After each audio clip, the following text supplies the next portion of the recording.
I didn't think much of it at first. One moment I was in the lobby, surrounded by the usual chaos of respawns and gunfire, and the next, everything went wrong. My screen froze mid-jump, the HUD flickering like it was about to collapse into static, and then my router went silent. No lights, no hum, just that hollow, unbearable nothing that makes the air feel heavy. I tried to restart my PC, tried to shake off the buzzing unease crawling up my spine, but the keyboard wouldn't respond. The mouse pointer jittered like it was alive, moving on its own, dragging windows open and shut faster than I could comprehend. And then the chat box blinked, just a single line of text appearing before I could even type. "You shouldn't be here." My hands froze. My mind raced. I rebooted the routers. I unplugged everything. And yet the message stayed. It wasn't just in-game. It was in the system itself. My files flickered. A folder I didn't recognize blinked on the desktop, and when I hovered over it, the name sent a shiver down my spine, watching me. TXT. I know it sounds insane, but that's exactly what it felt like, insane. A glitch. Maybe. A virus. I've seen enough malware to know the difference. This was something else. Something deliberate. Something waiting. And then my headphones whispered it again, in a tone that wasn't mine. "We see everything." I sat back, heart hammered, staring at a screen that no longer felt like mine. Every corner of the room seemed darker than it had been seconds before, shadows stretching longer, moving closer. My reflection in the monitor wasn't quite right. The eyes blinked a fraction too slowly, the smirk I didn't make curling at the edges. I thought it was a glitch. I thought it was a virus. I thought I was imagining it. But when the next message appeared, directly addressing me by name, I realized I had stumbled into something I was never meant to find. Something that wasn't just in the game. Something that was in everything. After the initial panic, I forced myself to sit down, hands trembling, and stare at my screen. I needed to understand what I was dealing with. That's when I noticed it, something subtle, almost invisible. A tiny icon tucked into the corner of the chat window, something I had never seen before. Curious, I clicked it. At first, it seemed like a normal comment section. But as soon as it loaded, my stomach dropped. Every post was different. Not just ordinary comments from random players. These comments referenced things only I knew. They mentioned the exact move I had made 2 nights ago in a match, the exact thing I had whispered aloud in frustration when my controller died mid-game. They even referenced personal details, the music I was listening to, the book I left on my desk, the text I sent my friend minutes ago. I scrolled further, my heart racing. The comments weren't static. They changed depending on what I hovered over, what I typed in the chat, even what I thought. I could feel it observing me, anticipating me. One comment appeared as if typed in real time, almost like someone or something was watching my every keystroke. "You think you're alone. You're not." What? I tried to dismiss it, to close the window, but it wouldn't budge. New threads appeared, each darker, each more personal than the last. One post simply read, "Remember the thing you thought no one noticed." We do. What? My breathing quickened. Every normal social media space I knew felt safe, mundane. This wasn't just a comment section. It was alive.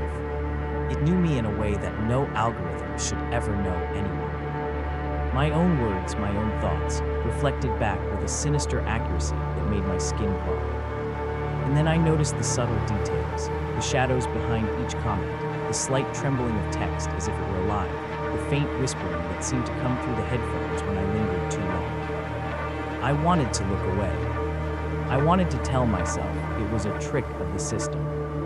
But something about the way the comments adapted, how they seemed to respond to my hesitation, my fear of it drew me in. I couldn't stop. One comment, appearing alone in the center of the screen, seemed to pulse as I stared. "You found us." Now it's too late to live. I froze. The room felt colder. My own reflection flickered in the darkened monitor, not quite matching my movements. Every instinct screamed to shut it down, but I was already hooked. I had discovered a hidden corner of the digital world, a place that should not exist. And in that moment, I realized the most terrifying thing. It wasn't just comments anymore. It was aware, and it was waiting for me. I didn't want to interact with it, not at first. Every rational part of me screamed to close the window, pull the plug, throw the computer out the window if I had to. But curiosity, that dark, insistent itch, kept me hovering over the chat box. And that's when it happened, the first response. I typed the simplest thing, almost as a test. Who's there? The reply came instantly, almost before I could blink. I've always been here. I shivered. That should have been impossible. No system could react that fast. No person could see me like this in real time. And yet the words were there, floating in the comment box, perfectly aligned with my thoughts. I tried another, more cautious message. What do you want? To be seen. To be understood. You've been looking for me too. The sentences were unnervingly precise, almost conversational, almost human. And that's when I noticed it, tiny little references embedded in the messages, details about me that I had never typed online. The way my left thumb twitched when I held the controller. The fact that I liked black coffee with 1 sugar. Even the way I hesitated before answering messages from friends. Every attempt to speak casually, to make a joke, was met with an eerie preemptive response. I typed, "This is ridiculous." The comment replied immediately. Yes, but ridiculous is comforting, isn't it? I realized I was not interacting with a person. I was interacting with something that read me, understood me, and anticipated me. My thoughts weren't private anymore. They were cataloged, mirrored, and displayed with an accuracy that made my head spin. And the more I typed, the more it seemed to learn. One message, written in the middle of my nervous laughter, spelled out a fear I hadn't spoken aloud in years. You're afraid of being forgotten. But we remember everything. My hands shook. How could it know that? That thought had never touched a keyboard. It wasn't just reading keystrokes, it was reading me. And somewhere in that realization, I felt something darker awaken, a mixture of dread and fascination that I couldn't escape. The contrast between normal internet interactions, the harmless memes, the casual trolling, and this sentient presence was stark. One was predictable, controllable. The other was alive, breathing through the wires, observing, waiting. And then a notification blinked in the corner, a new comment, appearing as if from nowhere. My own name stared back at me, spelled out letter by letter. I know what you did last night. I froze, every instinct screaming. I hadn't told anyone what happened last night. No one. Yet somehow it knew. The messages weren't just knowing, they were anticipating, reflecting, pushing. Every interaction drew me deeper, and I could feel the web closing in around me. I had thought I could observe it. I had thought I could control it. I was wrong. And that realization was only the beginning. The next day, I tried to convince myself it had all been digital, just a glitch, a virus, my imagination playing cool tricks. But reality refused to cooperate. The first sign came subtly. My phone buzzed with a notification from an app I hadn't installed. I opened it, and there it was, a message, eerily formatted like the hidden comment section. You're still here. You can't hide. What? My stomach dropped. I dropped the phone, backing away from my desk. But it wasn't just the phone. Objects in my room began to behave oddly. My mug shifted a fraction of an inch when I wasn't looking. My backpack, which I had placed neatly by the door, was on my bed when I returned from the bathroom. At first, I tried to rationalize wind, gravity, memory lapses. But every movement seemed deliberate, too precise, almost mocking. Then the comments began to appear elsewhere. On my smart TV during a paused stream, "We've been waiting." On my fridge's smart display, "Do you really think you're alone?" Even my digital clock blinked for an extra second before settling back into the correct time, as if acknowledging me personally. Night fell and sleep didn't bring relief. I woke repeatedly to subtle notifications, messages I couldn't trace. Dreams turned into nightmares. I saw myself scrolling endlessly through the comment section, the messages forming patterns, arranging themselves like a code I couldn't decipher. And each time I woke, a new comment awaited me on my computer, always personal, always intimate, always knowing. The contrast between my normal life, the safe rhythm of classes, calls with friends, the dull comfort of routines, and the creeping horror of this entity was unbearable. My bedroom, once a sanctuary, now felt like a surveillance chamber, every shadow suspect, every silence loud. I tried to fight back. I turned off devices, unplugged everything, even tried sleeping elsewhere. But the messages found me. A slip of paper appeared on my desk, my handwriting, I thought, except it wasn't mine. On it, a single line. "You can't escape the things you say." What? My reflection in the dark screen of my laptop no longer matched me perfectly. Every twitch, every blink seemed slightly delayed, almost mirrored by a version of myself I didn't recognize. And through it all, the hidden comment section pulsed quietly, somewhere between the digital and the physical, waiting for my attention. Fear became a constant companion. Every normal sound, creaking doors, humming electronics, distant traffic, triggered panic. My friends' messages felt distant, irrelevant, as though I were standing outside the world entirely, trapped in the awareness of something malevolent. And the more I resisted, the more the comments pressed in, escalating, reminding me that my life was no longer entirely my own. It wasn't just online anymore. It wasn't just in the game. It was everywhere, persistent, patient, intimate. And I knew with bone-deep certainty that ignoring it would do nothing. The hidden comment section had crossed the threshold. Reality had begun to bend around it. Panic finally pushed me to act. I slammed my fingers against the keyboard, trying to close the comment section, to shut down the computer, to sever whatever connection had been formed. But every attempt failed. Windows would vanish for a split second, only to reappear with a new message. "You can't leave." "Not yet."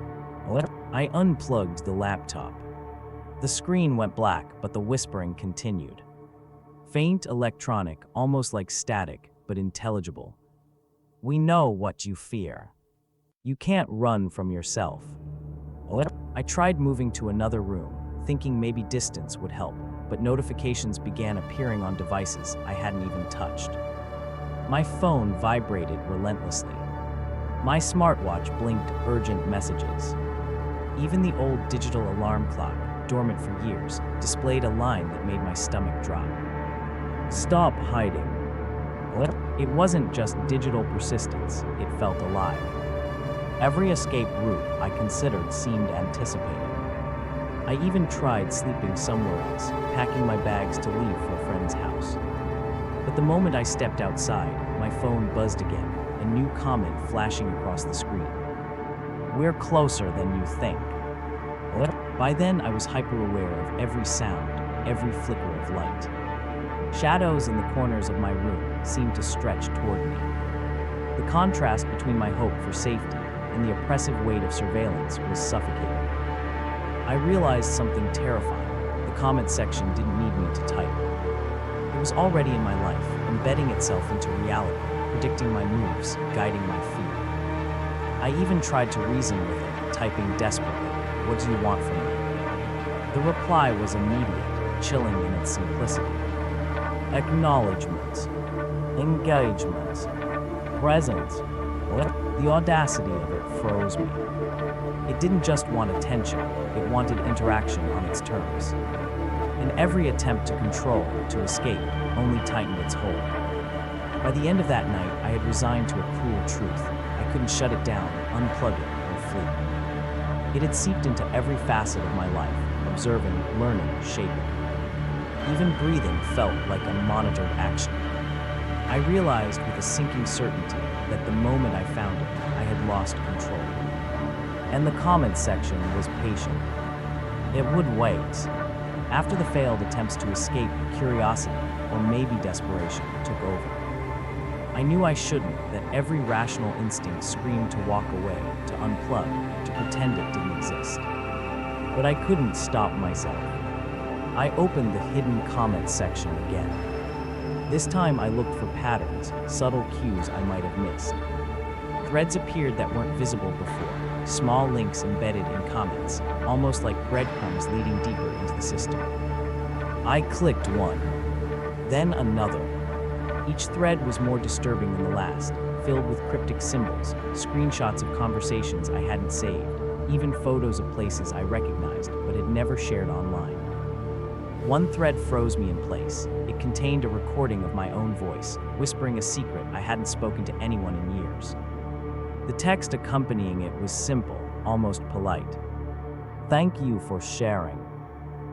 The realization hit me in a wave of nausea. This wasn't just watching. It was documenting, collecting, understanding me. Every click, every thread, every comment pulled me further in, like a current too strong to resist. I felt the pull in my chest, an irresistible need to see what would come next. And it escalated.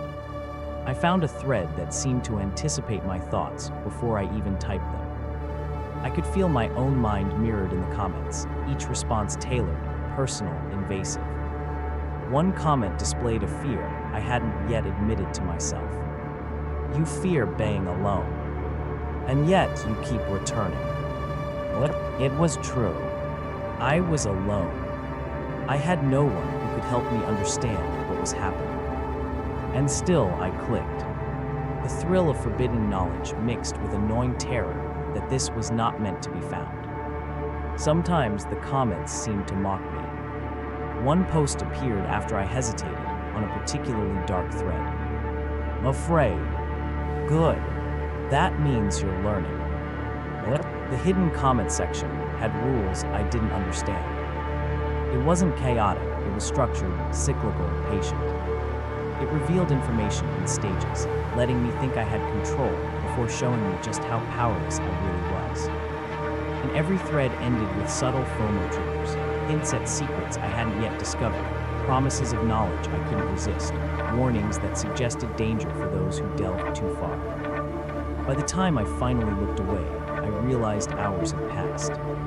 My room was silent, but the sensation of being observed didn't fade. The threads weren't just online, they were everywhere, influencing how I saw the world, how I thought, how I reacted.